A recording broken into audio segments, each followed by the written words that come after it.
작년 말에 제가 모셨던 김성환 장관님이 연락을 주셨어요. 세종로 국정포럼에 아주 오랜 절친인 박승주 이사장님이 하는 모임이 하나 있는데 가서 공공외교 관련해서 말씀을 드리는 게 좋겠다고 말씀을 하셨습니다. 사실 저는 김성환 장관님하고 각별한 인연이 있어서 제가 첫 사무관 됐을 때 우리 과장님이셨고요.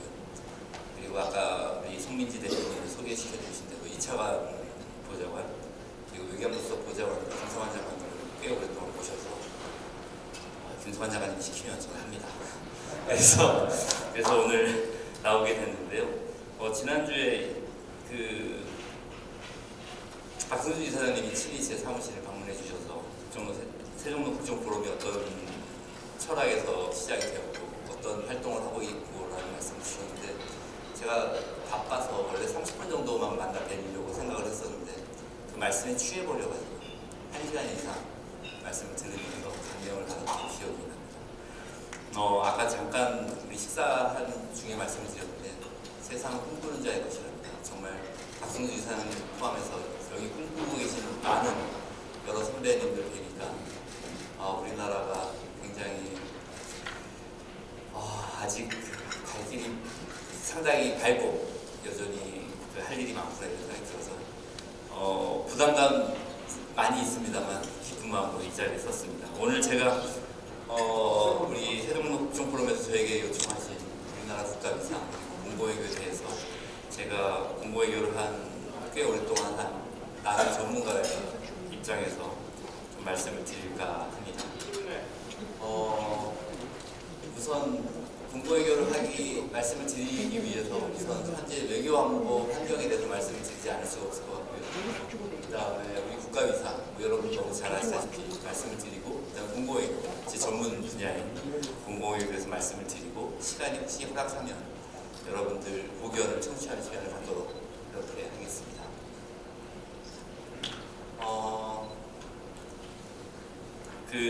외교안보 환경인데요.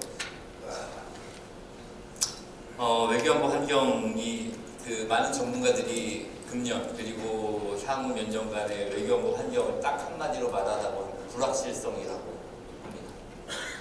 어느새 우리는 정말 언제나 우리가 살던 모든 세상이 다 불확실하고 불안정하고 했지만 특히나 불확실하고 불안정한 세상에 살고 있고 앞으로 어떻게 세계 질서가 만들어질지 굉장히 기대와 걱정과 그것이 동시에 존재하는 그런 상황에서 살고 있다고 생각합니다. 북한 관계는 지금 안 좋고요.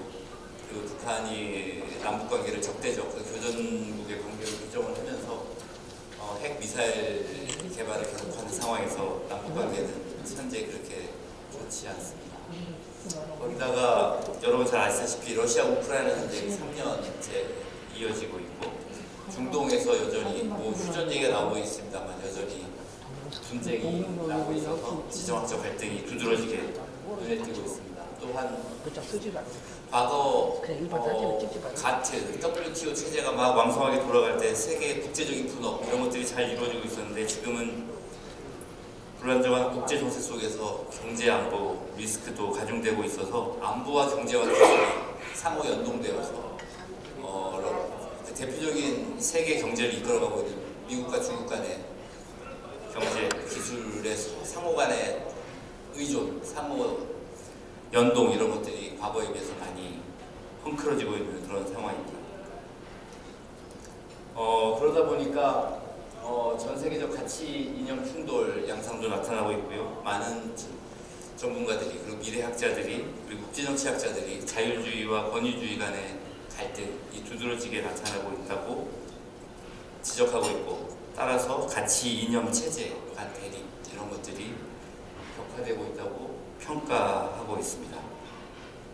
그런 상황 속에서 다음 페이지 바로 나오겠지만 우리 한국의 역할과 기여에 대한 국제사회의 기대가 굉장히 큽니다. 제가 2021년 1월부터 2023년 4월까지 호놀룰루에서 통역사로 근무를 했는데요. 여러분 잘 아시다시피 호놀룰루에는 미국의 태평양 사령부, 지금은 인도 태평양 사령부 이름으로 바꿨는데요. 인도 태평양 사령부가 그 미국의 소위 인태 전략을 군사적으로 뒷받침하는 굉장히 중요한 군사 타령부인데 한국에 대한 기대가 엄청나게 큽니다. 단순히 한미동맹이 과거의 어떤 북한의 위협으로부터 한국을 그리고 우리 체제를 지키려는 그런 시스템이었다면 지금은 그걸 한 발 더 나아가서 우리가 살고 있는 어떤 이런 국제 질서를 유지하고 발전시키는 데 기여하는 한미동맹으로 발전시켜 나갈 것을 미국은 강하게 희망하고 있습니다. 최근에 조태열 외교장관이 외교협회 신년에서 이런 말씀을 했습니다. 오늘날 대한민국이 이기까지 도움이 된 보편적 가치와 규범 기반 국제 질서를 수호하기 위해 민주주의 국가들과 연대를 강화하는 것은 당연히 해야 할 일이다. 그것이 우리 외교에 있어서 지금 굉장히 중요한 하나의 그 가치 그리고 지향점이 되고 있다는 말씀드리고요. 우리 국가 위상입니다. 이거 제가 이 표를 볼 때마다 이거를 저희 세대가 갑자기 만든 것도 아니고 이렇게 말도 안 되는 수치들이 나오게 된 거는 여기 앉아 계신 여러 선배님들이 현역에 계실 때 그리고 현재 각자 위치에서 최선을 다하고 우리나라를 말 그대로 선진국으로 만들어 주신 것에라고 느끼고 있고 제가 이 수치를 볼 때마다 우리 선배 세대들에게 늘 감사한 마음을 안고 그리고 공고외교 이제 다음 페이지에 말씀드리겠지만 공고외교 환경이 너무 좋습니다. 그런 측면에서 제가 우리 선배님들께 늘 감사드린다는 말씀드리겠습니다. 뭐 경제가 10위권이라는 거는 너무 오래된 얘기이긴 한데요. 방산 수출이 10위권 이내로 들어왔고 특히 러시아 우크라이나 전쟁 이후에 한국의 방산 수출은 유럽에서 굉장히 주목받는 통계가 되었습니다. 글로벌 무역 규모가 세계 9위 정도 되고요. 작년에 우리나라가 사상 최고의 수출을 기록했습니다. 6,800억 불을 상회를 했는데요. 작년 통계로만 보면 수출이 세계 6위권이라고 합니다. 그리고 군사력 세계 5위이고요. 자동차 생산량 세계 5위입니다. 특허 출원 이거는 이미 오래된 통계라서 놀랍진 않은데 세계 4위이고요. 그 다음에 제조업 경쟁력 세계 4위, R&D 비중과 반도체 시장 점유율이 2위. 요즘 트럼프 대통령이 협력을 하고 싶어 한다는 조선업, 산업력, 로봇, 이용들, 혁신지수, 뭐 전자정부, 여기 행안부에서 문 나왔던 우리 선배님들 감사드립니다. 전자정부 세계 1위입니다.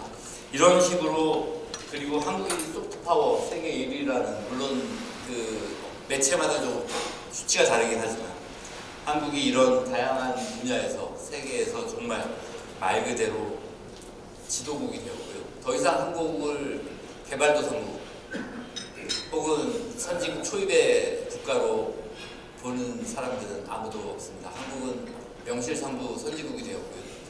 명실상부 우리가 지금까지 발전해왔던 세계 질서를 유지하고 발전시키는 데 있어서 한국이 마땅히 기여를 해야만 하는 그런 국가가 되었습니다. 이런 국제 정세 그리고 우리 국가 위상을 되짚어 보다 보면 공고외교가 가야 할 길이 보입니다.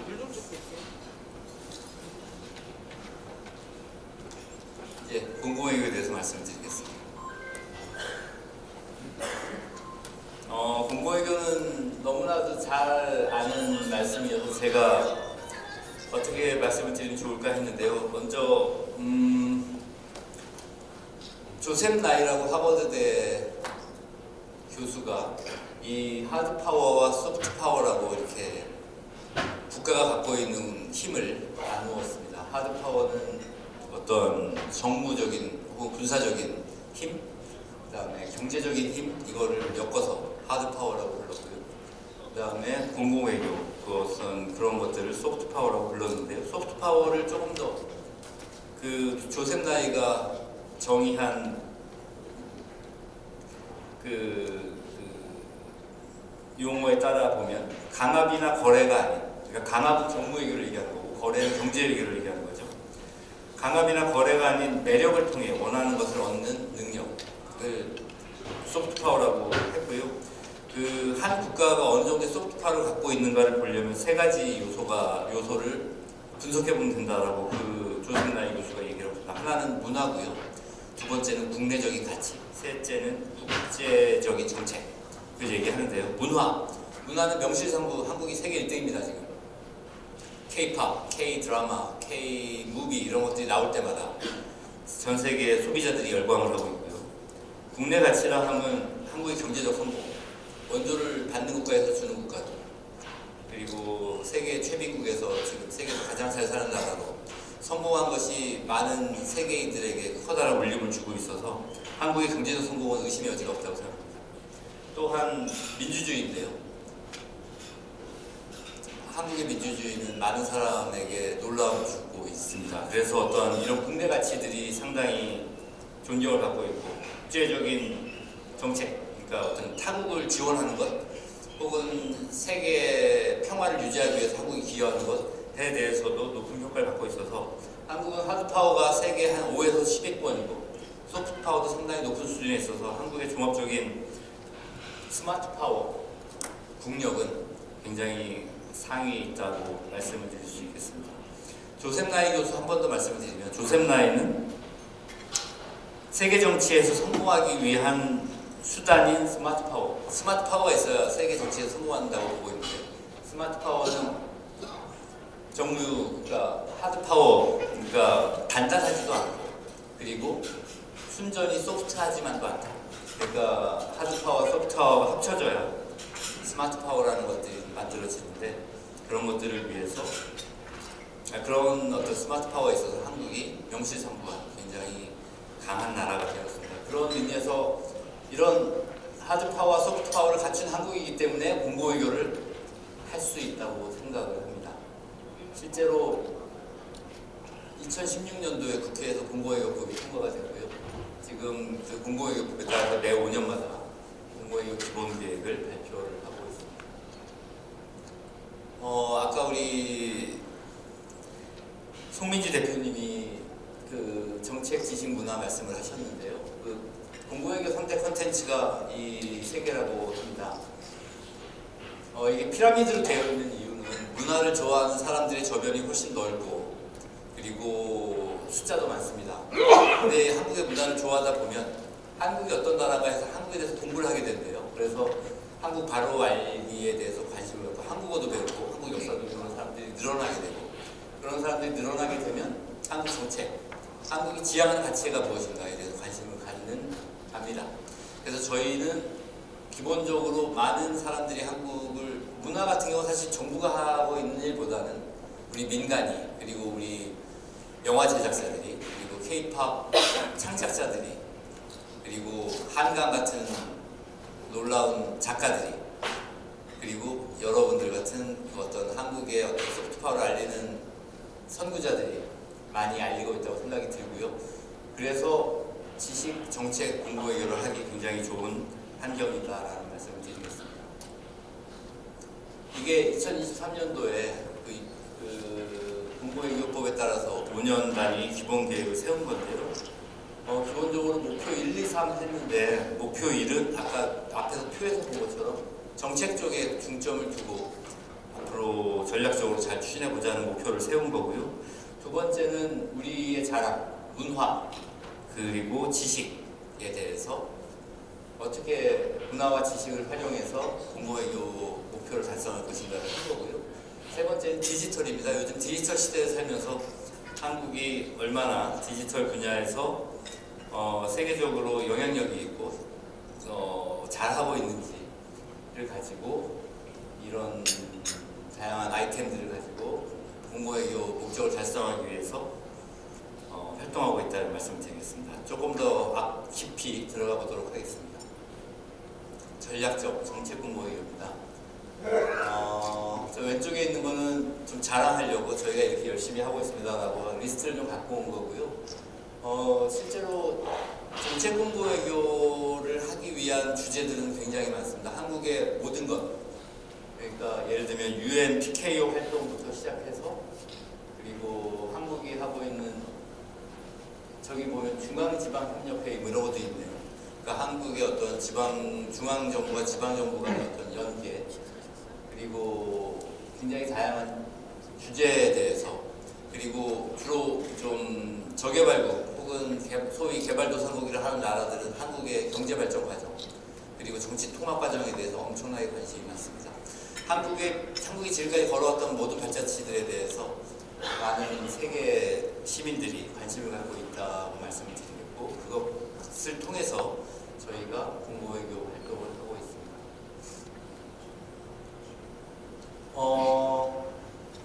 저희가 그 맞춤형이라고 했는데요. 지금 제가 미리 말씀을 드렸는데, 지역별로, 국가별로 정책 공공외교에 대한 관심이 조금씩 다르기는 합니다.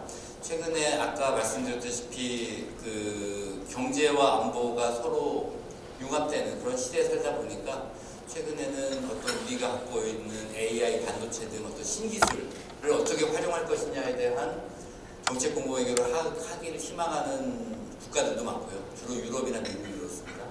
그리고 역시 우리의 오래된 주제, 한반도 평화 문제를 어떻게 유지할 것이냐에 대해서도 많은 전문가들이 관심을 갖고 있고요.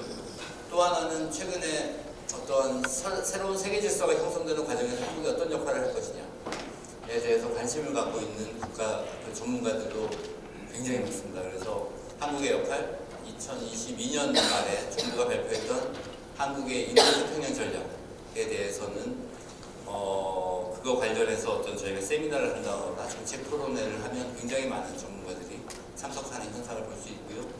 또 아프리카, 중동, 중남미 이런 쪽에는 우리의 경제발전 과정이라든가 어떤 한국 사회 통합 과정, 그리고 또 놀랍게는 예를 들면 팬데믹 극복 과정, 뭐 이런 굉장히 다양한 형태의 한국 사회가 이루어낸 성취, 업적에 대해서 관심을 갖는 분야들도 굉장히 많습니다.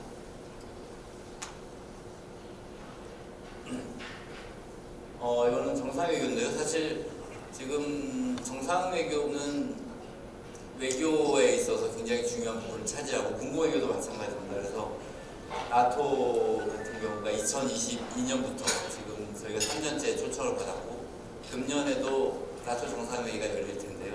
거기에도 우리 한국의 대통령이 참석을 하게 될 겁니다. 그 다양한 형태로 지금 정상회담이 열리고 있고, 주제와 지역과 이런 것들이 굉장히 다양하게 논의가 되고 있다는 말씀을 드리겠습니다.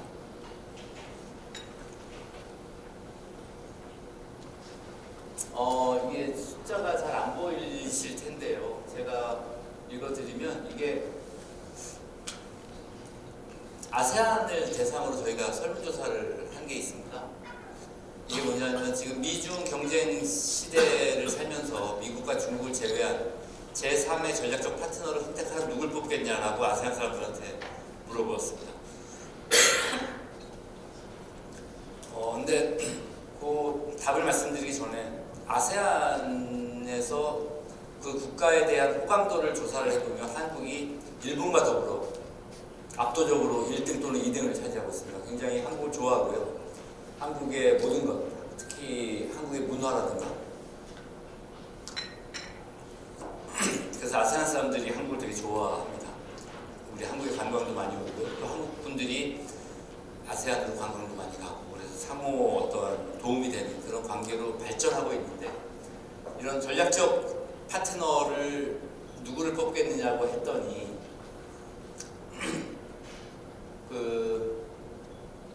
호주 같은 경우가 한 9에서 10% 정도가 나왔고요. 그러니까 10사람 중에 한 사람이 호주를 전략적 파트너로 뽑았고요. 유로피언 유니언, EU는 한 30% 정도, 20에서 30% 정도 왔다 갔다 합니다. 인디아가 한 7에서 10% 사이, 그러니까 10명 중에 1명 정도는 인디아를 아세안의 전략적 파트너로 보고 있고, 일본 같은 경우 꾸준히 한 25에서 30%를 상회하는, 그러니까 10명 중에 3명이 일본 전략적 파트너로 뽑고 있습니다. 영국이 한 10% 내외 이렇게 나오고 있는데, 한국이 5.9%, 정도 나오고 있고요. 더 충격적인 거는 베트남, 저 맨 아래에 있는 게 베트남인데, 베트남은 한국을 전략적 파트너로 2023년도에 0%, 2024년도에 0.5%가 나왔습니다. 이게 저희 이제 외교부 그리고 정책 공보 외교를 하고 있는, 그리고 외교부 이 아세안 지역을 담당하고 있는 지역국의 고민 중에 하나인데, 이것이 이제 한국이 문화적으로 그리고 어떤 레퓨테이션이라든지 명성 혹은 어떤 이미지는 굉장히 잘 발전시켜 오고 있는데, 그 세계적인 그리고 지역적인 행위자, 그 영어로 표현하면 글로벌 파워, 리저널 파워로서의 존재감인 아직 그 우리가 한국이라는 이름이 갖고 있는 이미지에 걸맞지 못하게 성장하지 못했다, 이런 생각이 들고요. 이런 숫자들을 조금 더 높이기 위해서는 공공외교도 열심히 해야 되지만, 어떤 국제 공공재, 예컨대 어떠한 규칙 기반한 국제 질서라든가 항행의 자유라든가 이런 것들, 그 2차 대전 이후에 국제사회가 발전하는 데 있어서 굉장히 큰 역할을 했던 국제 공공재를 유지하고 발전시키는데 한국이 어떤 기여를 할 것인가에 대한 고민을 함께 해야 된다고 생각을 합니다. 그래서 저희 굉장히 고민을 많이 하고 있는 주제 중에 하나입니다. 한국에 대해서 정말 많은 관심을 갖고 있고, 그리고 뭐 뉴욕 타임스니 워싱턴 포스트에도 많은 한국 관련 기사들이 나오고 있지만, 영문으로 한국 관련 주제에 대해서 기고문을 올릴 수 있는 저희가 사이트를 하나 가지고 있고요. 2021년 이후에 300편 이상 게재가 됐고, 굉장히 많은 분들이 조회를 하고 있다 말씀을 드리겠습니다. 이 공간에서 지금 하고 있다는 거고요. 이거는 또 어떠한 일본에서, LA에서 우리가 갖고 있는 정책에 대해서 해당국 전문가들과 그리고 주변국 전문가들과 같이 하고 있는 이야기입니다. 저 오사카 총영사관에서 한미일 저걸 굳이 갖고 온 이유가 2023년도에 그 한미일이 한 단계, 2022년도죠. 23년도에 정말 한 단계 업그레이드하는 놀라운 사건이 있었는데, 캠프 데이비드 협정이 그 정상회담이었고요. 그리고 아까 우리 사회자님께서 금년이 울산내기합 120주년이라고 말씀하셨는데, 그렇기도 하지만 한일 국교 정상화 60주년이기도 합니다. 그래서 저희가 그 기본적으로 일본과의 관계는 그 역사 문제에 대해서는 엄정하게 직시하지만, 그와 별개로 또 양자 간에 협력을 해야 될 사안은 그 협력 그대로 또 추진한다는 것이 저희 정부의 확고한 입장이어서요. 이런 다양한 형태의 어떤 협력 프로젝트, 협력 방안 이런 것들을 모색하는 다양한 계기와 행사를 만들고 있다고 말씀드리겠습니다. 이제 아까 말씀드렸던 건 정책이었고요. 이거는 우리가 자랑하는 그 문화입니다. 그리고 과학기술.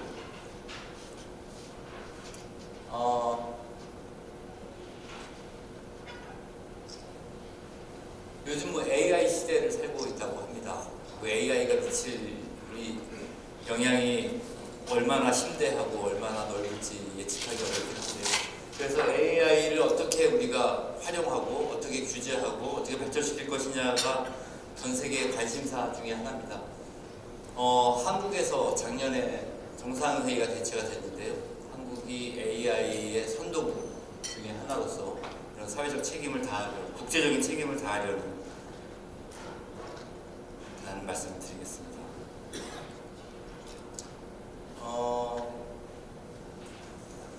이거는 K-pop, 뭐 정말 K-pop의 위력은 상상을 초월합니다. 우리가 60년대, 70년대, 2060년대에는 너무 어렸으니까 70년대, 80년대 초에 미국 음악을 들으면서, 그리고 영국, 그리고 유럽의 가수 음악을 들으면서 자랐던 것처럼 지금 전 세계에 정말 많은 청년들이 한국의 음악을 들으면서 자랍니다. BTS는 주로 노래를 한국말로 부르는데 그 BTS가 부르는 노래를 이해하기 위해서 한국어를 배우는 외국 청년들도 굉장히 많고요. 미국에서 외국어 어떠한 수강생들 수가 증가하는 비율 가장 높은 것이 한국어입니다. 제가 21년도에 워싱턴에 있을 때 조사를 해봤더니 한 매년 200% 정도, 한 매년 2배 정도 한국어를 배우는 미국 청년들의 숫자가 늘고 있다는 말씀을 드리고요. 요 밑에 있는 글로벌 혁신을 위한 미래대화가 저 연사가 누구냐면 여러분 잘 모르실지 모르지만 여러분 자녀분들 그리고 손자 손녀분들은 되게 잘 알 겁니다. 페이커라는 게이머인데요. 세계에서 가장 영향력 있고 가장 게임을 잘하는 분입니다. 저분이 갖고 있는 영향력은 어마어마하고요. 저희가 저분을 모시고 조선호텔 바로 옆에서 행사를 했는데 그날 자체 경호원을 쓰지 않으면 행사를 할 수 없을 만큼 영향력이 있고 페이커가 그날 조선 호텔에 나온다는 얘기를 듣고 외국에서 페이커를 보러 온 사례도 있었습니다. 정말 페이커 그리고 한국의 어떤 게임 산업이 갖고 있는 잠재력 그리고 이 동아시아를 넘어서 세계에서 갖고 있는 영향력은 우리의 상상을 초월합니다.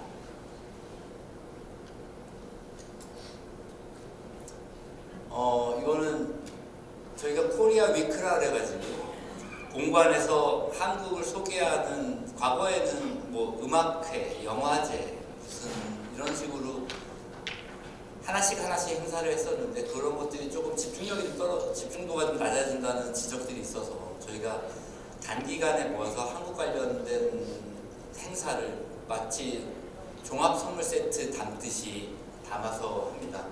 실제로 굉장히 많은 참가자들이 저렇게 오고 있고요.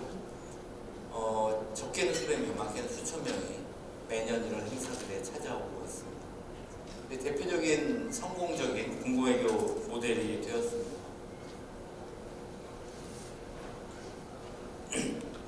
이 푸드랑 뷰티를 굳이 갖고 온 이유가 아까도 잠깐 숫자를 말씀드렸지만 작년도 우리나라 수출액이 6,800억 불을 넘어서 그 사상 최대를 기록했는데요. 수입까지 합치면 한 1조 3천억 불 정도 됩니다. 우리 GDP가 그러니까 전 세계적으로 수출 수입이 1조 3천억 불이 넘는 나라가 정말 많지 않은데 한국이 정말 대단하다는 생각이 들고요. 푸드랑 뷰티를 굳이 갖고 온 이유가 작년에 처음으로 우리나라 K-뷰티 수출이 100억 불을 넘었습니다. 그리고 미국에서 미국산을 제외한 외국산, 그러니까 프랑스, 일본 포함해서 외국산 화장품 시장 점유율이 한국이 1등을 차지했답니다.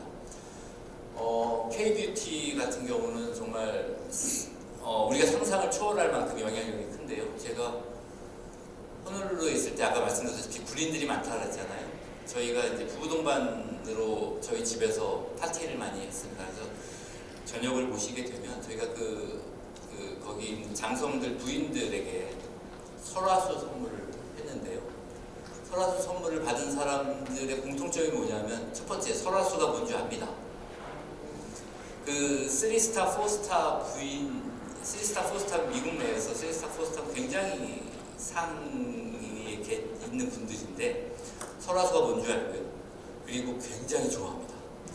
그리고 그 중에 상당수의 부인들은 난 이것을 딸과 공유하지 않을 거야. 딸에게 주지 않을 거야. 이런 말을 합니다.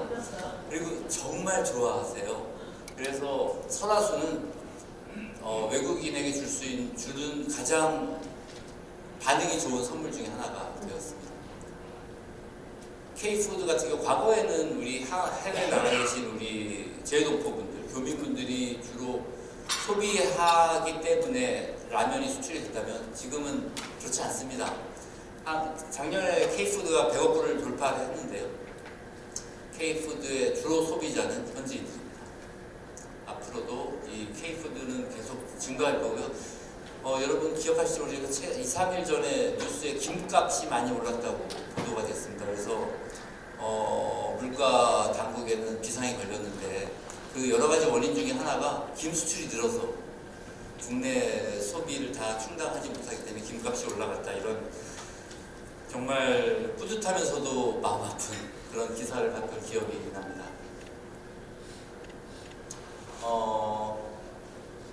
교과서 한국발전상은 저희 외교부에서 교육부와 함께 그리고 한국학중앙연구원이랑 협업을 해서 열심히 하고 있는 프로젝트입니다. 한국이 과거에는 전쟁, 분단, 독재 이런 식으로 기억이 됐다면 지금 젊은 20대, 30대 청년들은 한국을 첨단 그리고 쿨함 이런 식으로 기억을 합니다.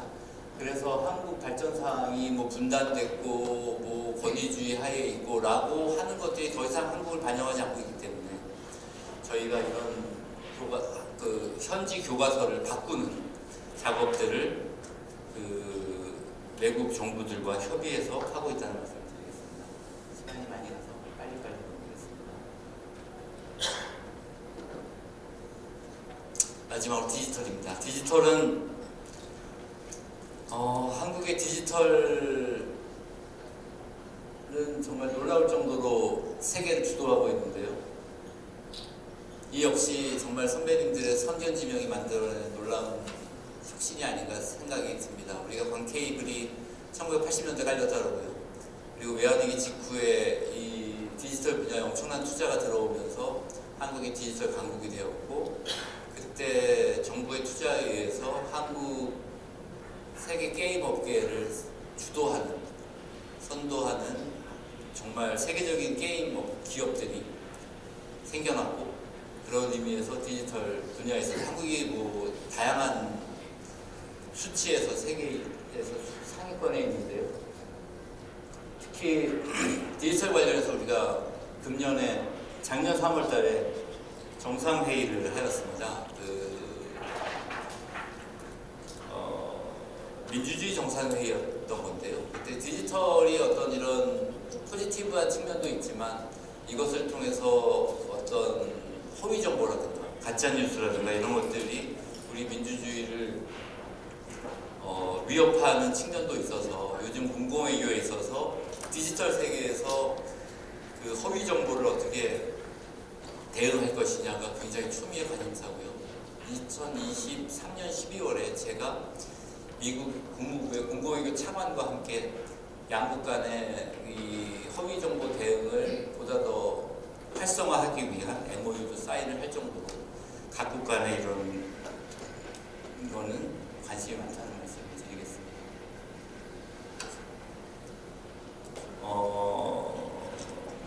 이 메타버스 대사관, 메타버스 소통공간 이런 것들을 통해서 젊은 사람들이 참여할 수 있도록 저희가 많이 하고 있고요. 이 플레이 투게더는 이 산림 녹화 사업, 우리가 세계에서 자랑할 만한 사업 중에 하나인 녹화 사업을 디지털로 구현한 거였는데요. 저기 한 1년 좀 안 되게 했던 프로그램이었는데 저 행사 캠페인에 한 1년이 못 되는 기간 중에 2억 명이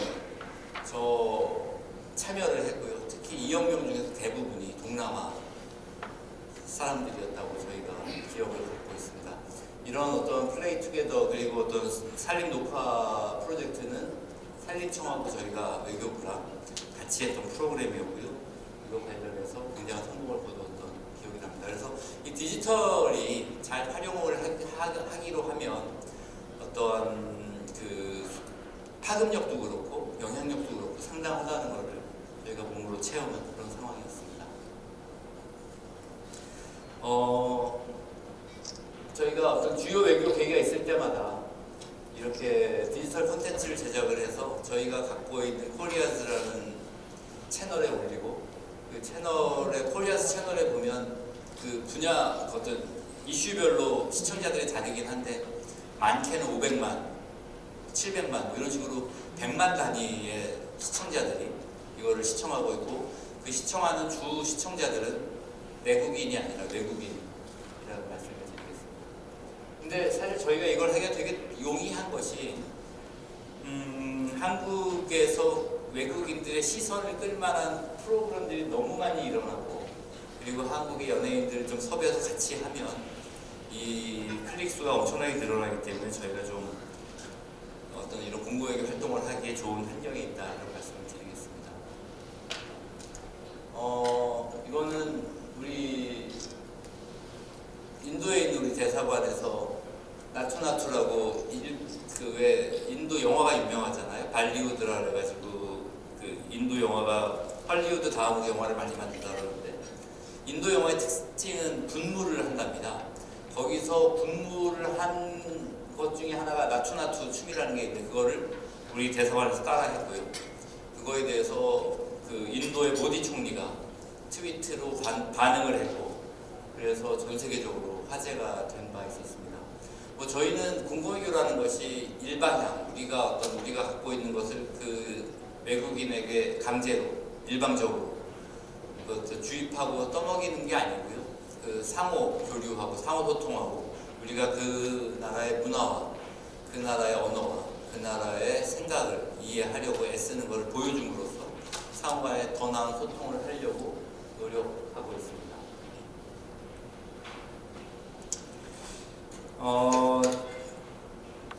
요거는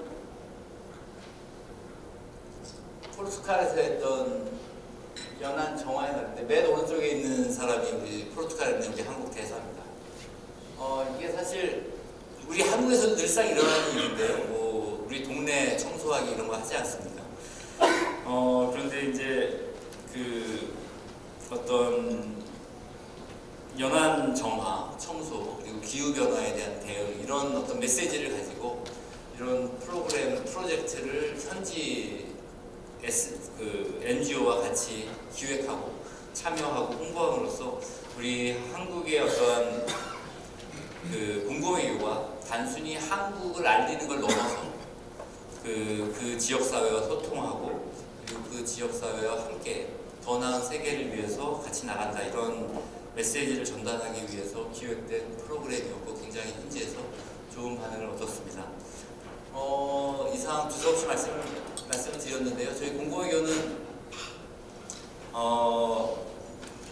말미에 말씀드렸지만, 저희 한국이 갖고 그 현지인들이 한국에 대해서 듣고 싶어하는 것들을 같이 공유하고, 그리고 그 사람들이 한국에 하고 싶은 말들 들어주고, 그래서 더 나은 소통을 하고, 그걸 통해서 우리가 우리만 잘 사는 게 아니라 같이 잘 살 수 있는, 그리고 더 나은 세계를 만드는데 한국이, 그리고 우리가 지금까지 발전해왔던 그런 국제 질서를 유지시키고 발전시키는데 한국이 어떤 역할을 할 것인가에 대해서 소통하고, 그리고 그런 구체적인 정책들을 그 소통을 통해서 만들어내고 찾아내고 하는 것들을 담당을 해왔고요. 앞으로도 그렇게 하겠다는 말씀 드리겠습니다.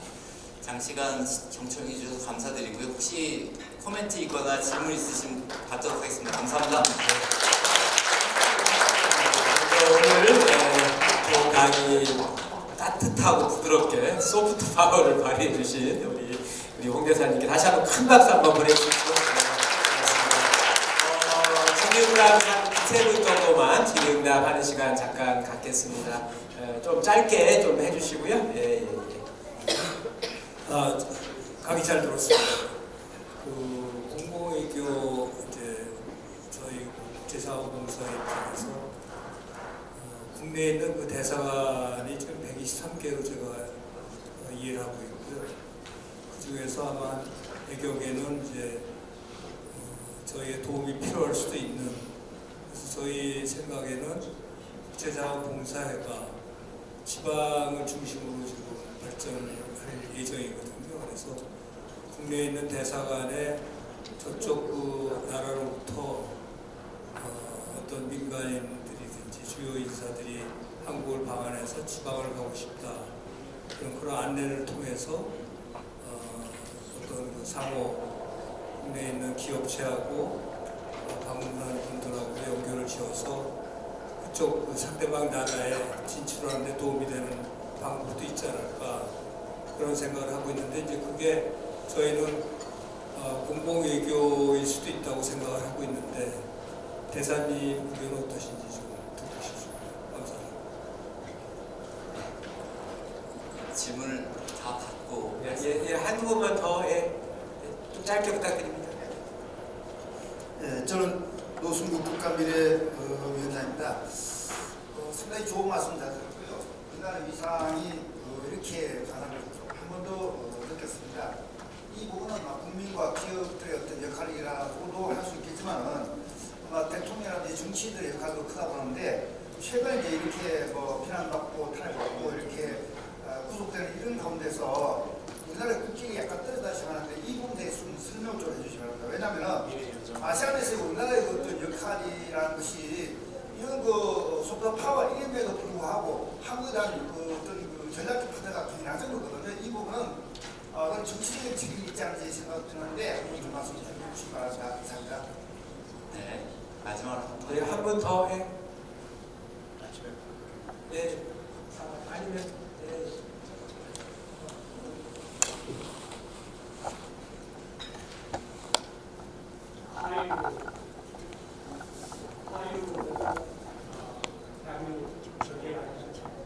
굉장한 기여를 하고 있습니다.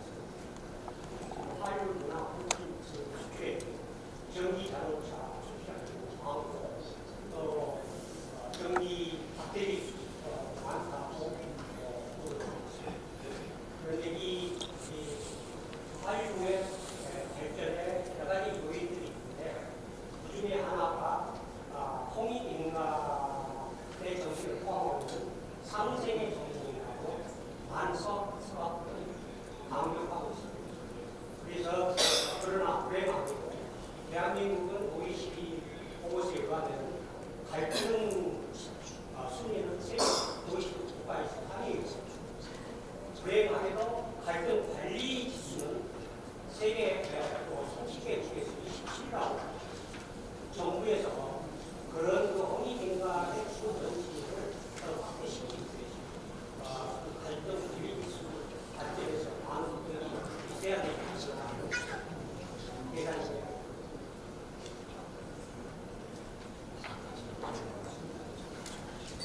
네, 오늘 좋은 말씀 질문 주셔서 감사드립니다. 우선 제가 답변 드리기 전에 질문 주신 것들이 되게 경륜도 녹아 있고 그래서 한 말씀 드리기가 조심스럽기도 한데요. 먼저 윤병은 회장님 말씀하셨던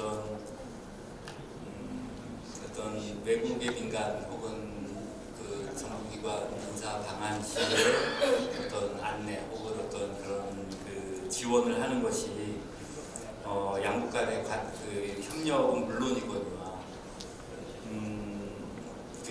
양국 간의 상호 이해를 도모한다는 차원에서 공공외교 활동을 맞고요.